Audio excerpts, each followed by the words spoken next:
naman pala natin, ano? Santa Maria. Yes! Ano sabi noon? Diyos de Salve? Maria. Ay, abangin ng Maria na dapat alam ng mga Bata. kasi ngayon, libot ng libot, pero nung inuwi, Di alam. Tama, mali. Tama po, Father. Nagpapalibot, dapat nagroro. Sa Ano sabihin ng mga bata? Lala, ako nilibot na. Ako nagdadasal tayo sa taga sa Santa Maria na yung Espanalaris. Nakita pa kami. Kung nakita ang day ang pao, nauwi na. Gusto niyo ba yung mahaba kahit may humili? Mahaba? Okay na isang oras ang humili? Sige po. Mapapalaban ako sa inyo. si Father. Ako po yung, anong oras ang posisyon nyo? Alas 4? 4:30, tapos ang misa. Tingnan niyo, pag ako ng misa, tanongin ko kayo, sa lahat na naglilibot, bakit ba ginagawa natin yung paglilibot ng Mayo? Bakit ba nauso ito? Ito ay paghahanap ni Reyna? Yes! E tanong ko, sino yung kasama ni Reyna Elena? Si Constantino. Oh, ay bakit yung pinalpan na? Nung matatanda, na mas kasing edad. Ano para magkatipan? Dapat kasi bata talaga ang kapartner ng Reyna Elena. Oo, ang alam ko, bata. Bakit? Ano nangyayari? Yun talaga, bata talaga. Yung palataya, bakit? Yung coordinator, kung ano-ano pinagagawa. Huwag na magagalit, baka hindi ako makabalik eh. Di ba totoo naman? Opo. Wala naman talaga sa totoo lang, Reyna Emperatriz. Emperatriz lang yun. Ibig sabihin, Reyna Elena Emperatriz din. Ay, Reyna Emperatriz. Ay, bakit pag tinanong, Reyna na yun, ibig sabihin, nagugulo ang ating pananampalatayang Katoliko. Eh, basta sabihin, Flores de Mayo. Ano ibig sabihin ng Flores? Flower. Wala ko lang, yan ang ginawa kayo ng simbahan. Alay kay? Nabago nga ang pangalan. Nagbago bagang ugali ng mga nag-alay. Agay, hindi. Di ba hindi? Dapat binabago. Pag tayo nung araw, may kanta pa yan eh. Itong bulaklak na alay, itong sintang palitan mo, Birhen mahal. Natuwa sa kalangitan. Paano matutuwa sa kalangitan ng mahal na Birhen? Kung hindi nyo kayang patawarin ng inyong kaaway. Yes, sama po. Nagpatawa niyo ba ang kaaway nyo? Opo. Nagpakain nyo. Papakainin natin, lalagyan natin maraming bechi. Napainom niyo ba yung kaaway nyo? Wala na yung panamang riyati. Pero pag sumusunod kayo sa Diyos, nagpapakababa. Yes, tama po. Lagi yung nagpapakababa. Kasi yan tinuturo ng Panginoon. Yan ang tinuturo sa atin ng mahal na ina. Tanong ko, pag tayo ba'y naglilibot, ano ba ang pinaalala sa ating mga bata? Lumaki sila saan? Sa kabanalan. Yes, yes. May expired din tayo. Yes po, tama po. Sino yung susunod na henerasyon? Eh baka sila maglilibot, ano pagkatapos? Ano nakikita ko ngayon sa mga tapusan? Ano yung tinataas? Pundador. No. Hindi na sir pa, ano nangyayari? Hindi na naiintindihan na tayo ng dalawa ng misa. Tandaan nyo, ang misa'y pasasalamat sa Diyos sa mga biyayang pagpapala. Ito ang pinakamatawas na uri ng ating panalangin. Yes. Ito sabihin, alam mo, nasaktan lang. Sabi sa akin ng usan. Padre, ako magsisimba, bakit? Ako maglalaka. Padre, ako magsisimba, hindi ako makakagsimba, bakit? Ako may gagawin pa. Ako may sinain pa, may gawain pa. Father, ako'y sisimba. Mamaya, napatigil, nakilala yung kakilala. Ay, napainom. Nakalimutan. Minsan ako sisimba ako. Ayun. Ano nga yan? Real talk lang talaga yan. Totoo nga yan. Totoo. Real talk yan kay Father. Ako'y may gayaan. Maraming dahilan. Totoo, hindi. Totoo. Marami. Hindi ko nilalagay na yung umili. Gusto ko ba maintindihan niyo? Bakit? Isa totoo na, marami tayo sa Diyos pangako. Gadalas na papa ako. Bakit patamain lang sa wete? Ako Aray ka. pinaswimming pa. Basa ko lang, may wete pa. Ito ko sa kwenta. Sabi sa akin, kaya sapagkat binigay ng Diyos sa kanya, bahala na siya kung paano gagamitin. Yes. Diba? O itanong ko sa inyo, ano nangyayari sa tapusan? Fashion show. Ay, mamaya, kayo may mga reyna ba? May mga reyna po kayo. Sino nasa pinakahuli? Si Mama Mary. Si Mama Mary, hindi na kilala. Ay, ang ganda ng reyna. Ang ganda. Si Mama Mary, Dapat siya ang nauna. Siya ang pinakahuli. Siya ang pinakauna dapat. Una dapat. Siya ang pinakaalala, siya ang pinakahuli. Oo, siya yung ipoposisyon eh. Ipoposisyon niya Yung poon. Dito sa... Alam niyo naman, ang Lourdes, patron ng kagalingan. Yes. Pag kayo doon nobena niyan, pagkudara niya ng fiesta, ni-alloy kayo ng kitchen ng tubig. Kasi inumin niyo pagkatas ng nobena. Habang araw niya, doon tayo sa Kinikilabutan ako. Ikikot ko sa mga kapatid, tatandaan niyo mamaya pag naglingkod. Bakit krus? Sapagkat ang krus ay sinusundan natin ang kabanalan ni Kristo. Pagsunod natin sa Kanya. Nasa mga joke, ito yung kahihiyan. Bakit kahihiyan ng krus? Kung sino man ang ipako sa krus, tatandaan ninyo, pinakamalaking kasalanan, pinakamadumi ko sa atin ng araw, silya elektrika. Kinahihiya yung krus sa mga Hudyo. Pero sa atin, ang krus ay Kaligtasan. Yes. Iniikot. Yung krus, hindi naman alam ang ginagawa. Diba? Nung araw, pagreynahan, maaayos. Pero yung lumang gawain ng ating simbahan, yung reyna ng mga anghel, reyna ng patriarch, wala na yun. Hindi mga timbangan noon. Naalala nyo, may parang nakasuot na may watawat ng Pilipinas, wala na. Sa totoo, makabang usapin nyo ng simbahan. Baka abutin ako alas 6. Hindi kayo makalibot. Nawala yun. Bakit? Ang napaltan. Totoo yun. Bagkus na wala yun. Totoo nga yung sinasabi ni Father. Puro parang pasyon na. Si Mama niya yun. Matagal ka ng Katoliko, hindi mo alam yun. Tanongin ko na lang kayo, ano ang pangalan ng simbahan Katoliko, Romano? 4 yun. Iglesia, Katolika, Apostolika, Romana. Romana lang ang natandaan ko. Alam niyo bakit Romana? Ay nagaling sa Roma. Bakit Romana? Yes. Basta Katoliko, maraming klaseng Katoliko. Hindi pa natin pag-uusapan yun. Pinag-uusapan natin, yung pag-aaral kay Maria Virgen, yung pagbibigay natin ng oras at panahon. Sinasamba ba natin si Mama Mary? Binibigyan natin siya ng parangal. Ano sabi ng iba sekta? Sinasamba niya yung mga kahoy na yan. Hindi po namin sinasamba yan. Yan po ay binibigyan namin ng parangal sapagkat si Maria ay ina ng Diyos. Tama. Hindi naman namin sinasamba yan. Kundi binibigyan namin ng parangal. Bakit? Yung pambansang bayarin nga, binibigyan ng bulaklak. Gano'n pa kaya ang ina ng Diyos? Yes, tama po. Amen po. Hindi namin sinasambahan, kundi pinapangaralan. Pinapangaralan. Hindi natin isang alam yung ating pagsamba. Bakit? Mas sisimba tayo. Hindi na lang alam. Minsan yung pagluhod sa altar na tao, punta kayo sa simbahan, inaluhod ko dito sa gitna, nagdudunipleg. Yung iba dito, hindi na kayang lumuhod ng ganito. Yung una lang kayo pag-respect. Tama yun. Sa tabernakulo. Ganyan lang. Ako pag pumasok sa simbahan na, ganyan lang. Di ba? Kasi kung gusto natin sumunod sa Diyos at matupad natin ang ating pananampalatayang katoliko o Kristiyano paniniwala, tinutupad natin ang buo. Tama? Padre, hindi ko matupad ng buo. Bakit? Ano ang pinakamahirap na utos na sinabi ko kanina? Pag-ibig sa kaaway. Madali huwag kang tumatay, huwag kang magnanakaw. Pero ang pinakamahirap na utos, yung umibig sa kaaway. Ipagdadasal mo pa okay lang pagdasal ko sana mamatay na siya bukas. Ay, hindi po. Hindi naman ako ganun. Ayoko. Ipanalangin mo sa Diyos.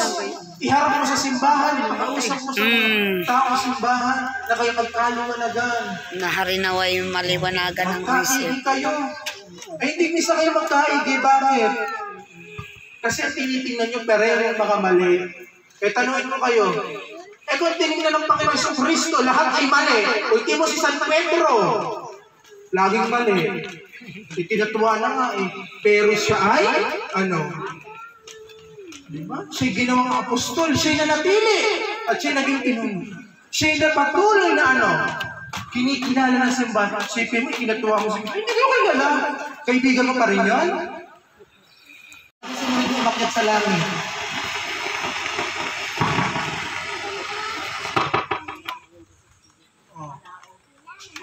Pentecostes. Ilang misteryo nga po yun?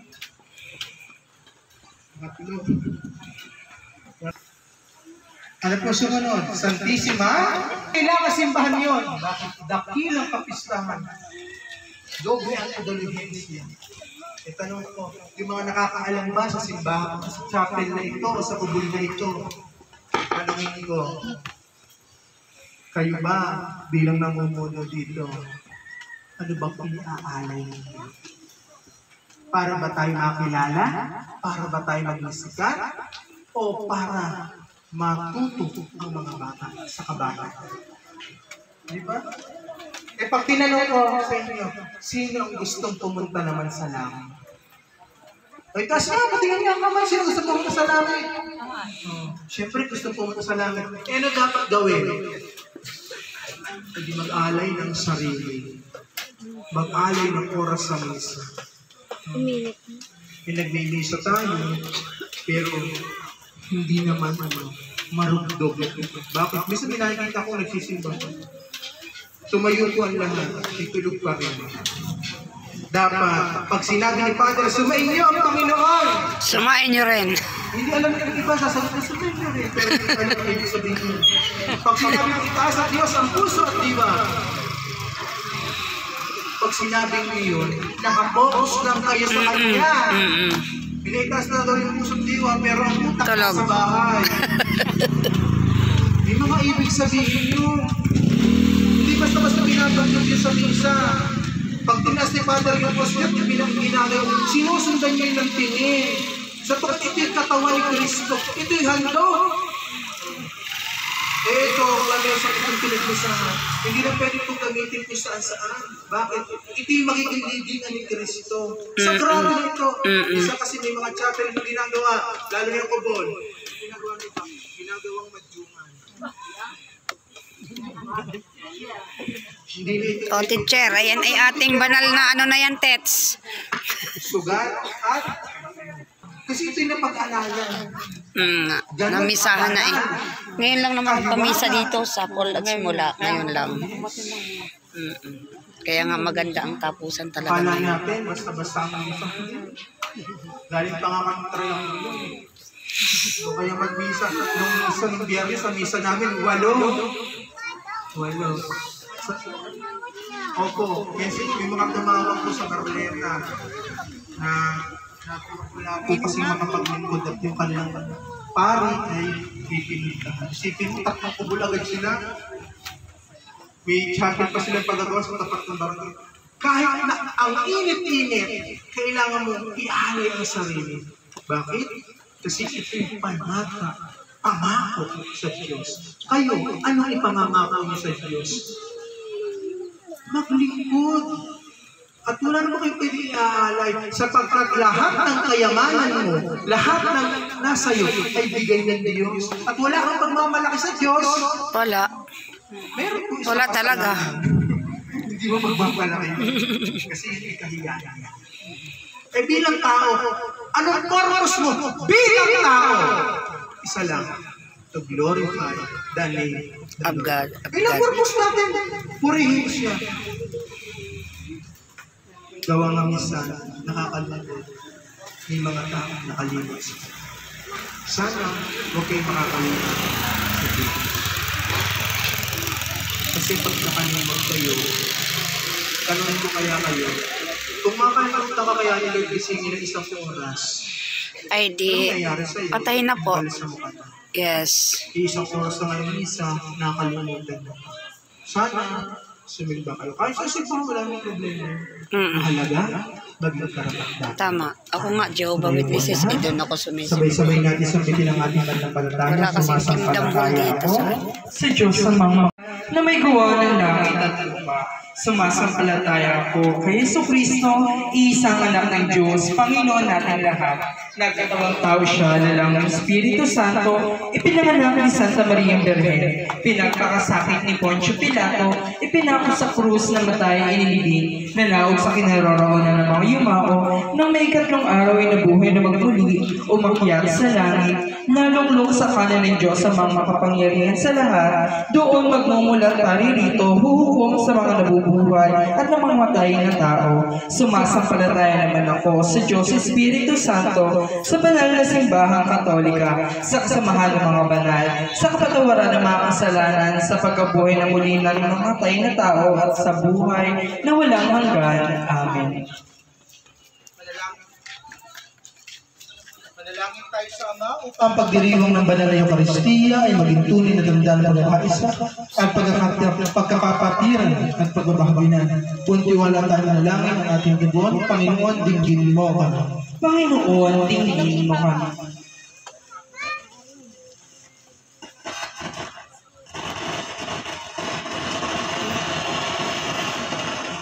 Para sa ating Papa Francisco, mga obispo, mga pari at mga diakono, maging tunay nawa tayong katawan ni Kristo na handang maghandog ng sarili para sa iba, manalangin tayo.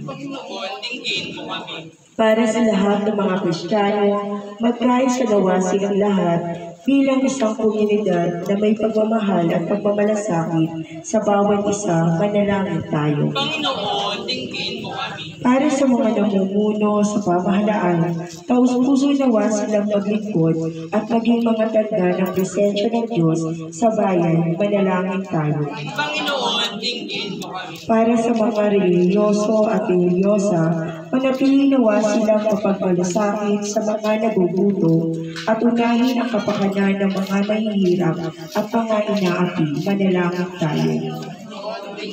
Para sa mahal natin mga yumao, sumapit nawa sila sa maligayang kaluwalhatian ng langit, manalangin tayo. Panginoon, dinggin mo kami.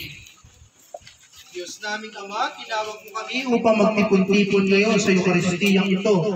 Nang pasasalamat, kaming kaloob mo po sa sakramento, ay tulungan mo kaming maisabuhay itong ating Panginoon. Amen. Magsiupo po ang lahat.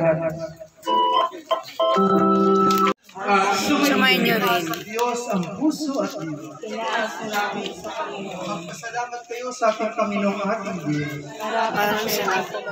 Ama naming makapangyarihan, tunay na marapat ay kinaming pasalamatan. Sa pagdiriwang na ito, ang misteryo ibinigay mo sa amin na kami nakikisalo sa kanyang atin na inaalala kami ng pagtubos sa kasalukuyang walang wakas.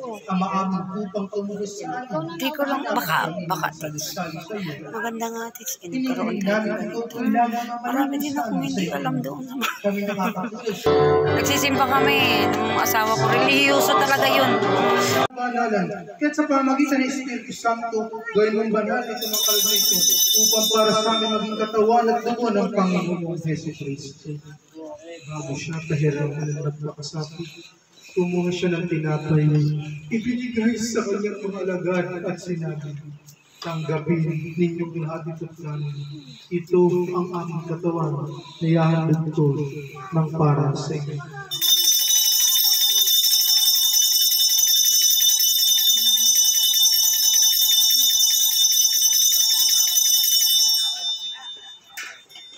Nang matapos na silang makapagpapunan, kinuha niya ang kalis na may ibinigay niya. Tanggapin niyo lahat ito't tinamin.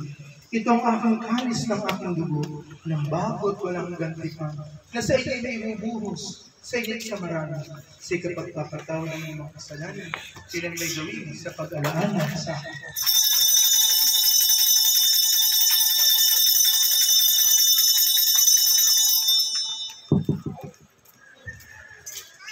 Ipagdamag pagbunyi natin ang misteryo ng ating mga ginagawa namin ngayon ng pag-alaala sa pagkamatay ng pagkabuhay ng iyong anak.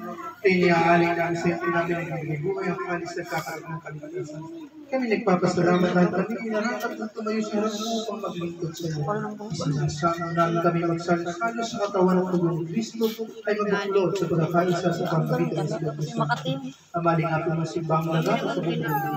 Kuskusin mo kami sa pag-ibig isa ni Patriarca si Carlos, Papa Francisco, Nico ng Obispo at ng kapalayan.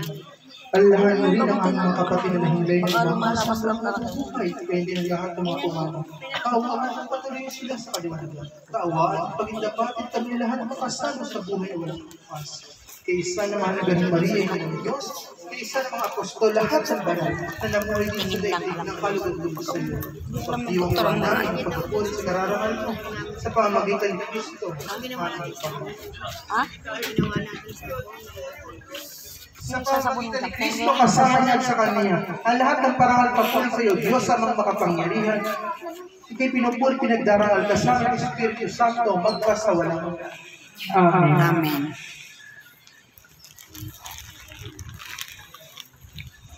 Sa tagubilin ay pinagagalingaran, kapaghalang utos, buong lakas loob natin awitin o pinuli. namin, sumasalangit ka, sambahin ang ngalan mo. Sa amin ang kaharian mo, sundin ang loob mo. Ito sa lupa para nasa langit, bigyan mo kami ngayon ng aming kakanin sa araw-araw. Palawain mo kami sa aming mga sala. Patawad sa amin sa nagkakasala sa amin, at huwag mo kami mahintulot sa tukso. Hayaan mo kami sa lahat ng masama.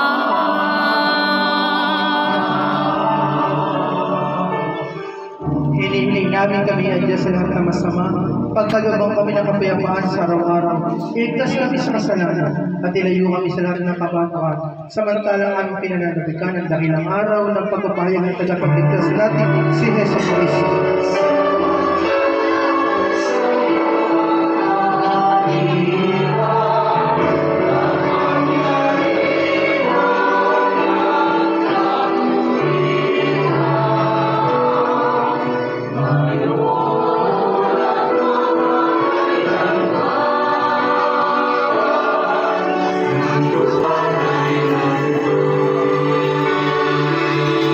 Panginoong Jesucristo, sinabi mo sa iyong mga apostol, kapayapaan ang iniiwan ko sa inyo. Ang aking kapayapaan ang ibinibigay ko sa inyo. Tunghan mo ang aming pananampalataya at huwag ang aming pagkakasala. Pagkalooban kami ng kapayapaan at pagkakaisa sa iyong kalooban kasama ng Espiritu Santo, magpasawalang hanggan. Amen. Ang bati ng kapayapaan ko ay hindi lang para kapunatin lang ng ganyan. Ang kapayapaan ng Panginoon ay lagi nawang sumainyo. At sumayin niya rin. Magbatihan kayo ng kapayapaan sa bawat isa. Peace be with you. Peace be with you. Peace be with you. Peace be with you. Peace be with you. Peace be with you. Peace be with you. God bless Lola. Mamaya daw po. Mamaya baga. Nabigay ko na yung akin. Mamaya daw po ba? Nabigay ko na yung akin. Mamaya daw bata.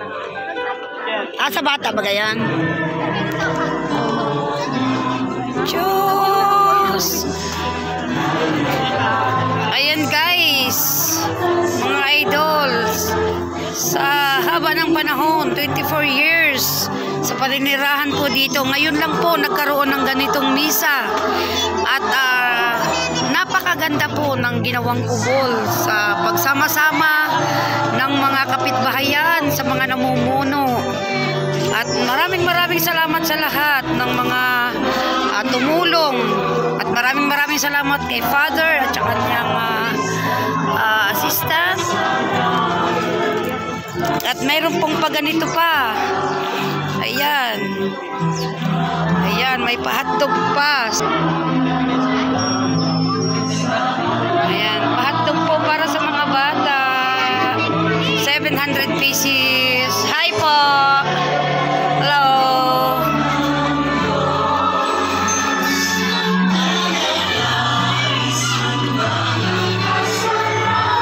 Ayan guys, maraming salamat. Maraming pong salamat Panginoon at kami po'y pinagbigyan nyo na hindi po umulan at naipasagana po ang aming misa sa aming tapusan. Ayan.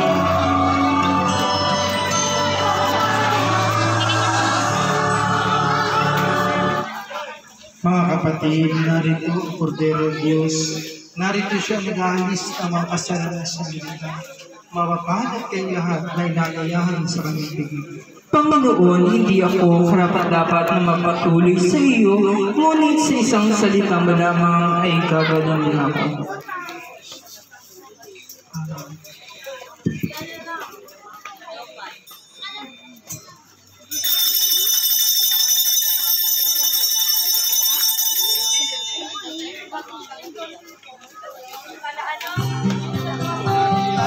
Lahat po tayo ay hinahayaan tumanggap ng banal na komunyon.